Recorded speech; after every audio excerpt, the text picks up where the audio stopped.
Uy, shit, intakip. What's up guys? Meron tayong package ulit dito. Ayan, ito nga palang package na to is galing kay brother Jensam. Jensam ba o Jansam, no? So, ayun yung profile niya, no? Kung gusto nyo kumuha ng ganito, kung ano man yung nilalaman nito, na makikita nyo mamaya is message nyo lang siya, no? Madali kausap yun, baka bigyan pa kayo ng discount, no? And para doon nga pala sa pinanggalingan na ito, so, thank you bro. Thank you dito. Ayan, message nyo lang siya if gusto nyo rin kumuha ng ganito, ayun yung profile niya. So, patagalin pa ba natin? Lika na, unwrap na natin tong pouch na to, no? So, ito, unbox na natin, no? Hindi natin patagalin. Papatagalin pa ba natin? Buksan muna natin tapos set upan natin ang enclosure. Ayan. Ito yung gusto mga tao eh, unboxing. Uy! Ayan, centipede guys. Itong centipede na to nga pala is isang Scolopendra subspinipes or SP yellow leg. Ayan siya. Tapos, hindi lang yan. Dalawa yan eh. Ito naman yan. Subspinipes din to, yellow leg. I'm sorry. SP red pala. No? Pulang-pula. Diba, ang ganda. Tapos, meron siyang kasamang preview. So, ang daming binigay sa atin bro. So, yung binigay niya sa atin. May binigay din siya sa ating Scorplings na ano ba scientific name nito? Scolopendra morsitans or Philippine tiger centipede data. Kayo na lang mag-search ng mga common name niya. Ang hirap eh, pero mas familiar kasi ako sa mga scientific name eh. So ito, Scolopendra morsitans to.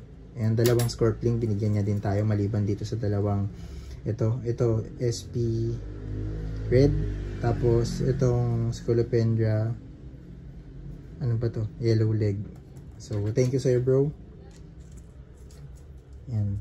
Tignan natin kung ano yung itsura nito mga centipede slings. Ay, saan yung isa? Ayan. Ayan siya. Wait lang.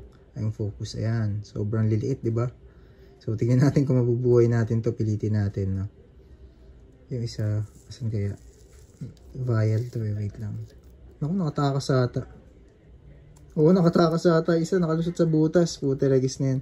Ayun o, hindi makita. Nakalusot ata sa butas. Pero itong isa andito. So, isa safe naman. Ayan siya. Ayan yung isa. Safe na safe. So, unbox. I'm sorry, lipat na natin. May maingay na kapitbahay. Wait lang guys. So, ito na yung Scolopendra SP red natin. Ganda ng coloration, diba? So, lipat na natin siya. Nakakatakot palabasin to. Putik. Hindi ata kailangan ng brush nito. Kailangan nito tweezer. Wait lang, ilabas natin siya. Baka mag-bolt. Uy, huwag ka magbo-bolt. Wait. Ayun o. Uy. Shit, intakip. Ah. Taragis na yan. Uy. Balik yan. Visit. Nag-bolt guys. So mahirap pala ng centipede. Mahirap mag-unboxing ng centipede.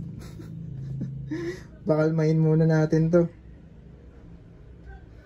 Nag-bolt gagi. Oops.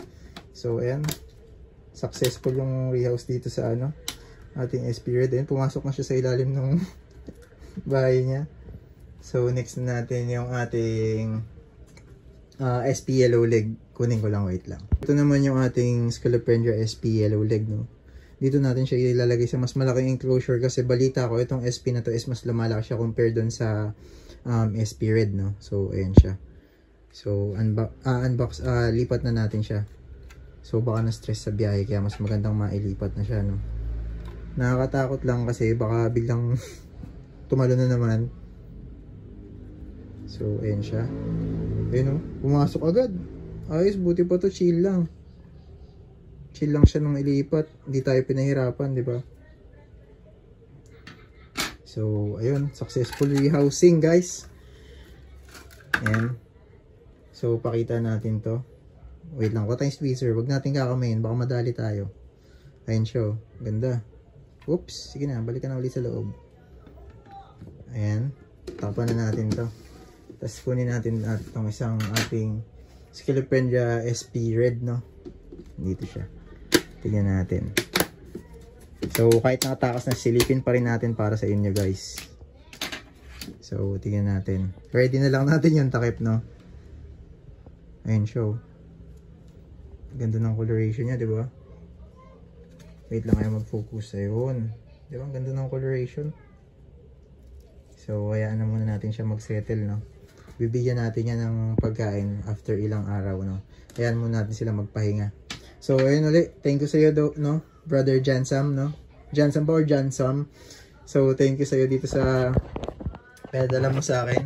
And itong scorpion, I'm sorry, centipede sting, no? Ayan. Ito lang yung dumating. Yung isa kasi nakatakas sa ito, nakalusot sa butas ng vial ata. Ayan, itong isa walang laman. So, ito di ko napapakiterry housing. Hanapan ko ng maliit na lagayan, no? So, hanggang dito na lang guys for today's video, no? And thanks for watching. Bye-bye!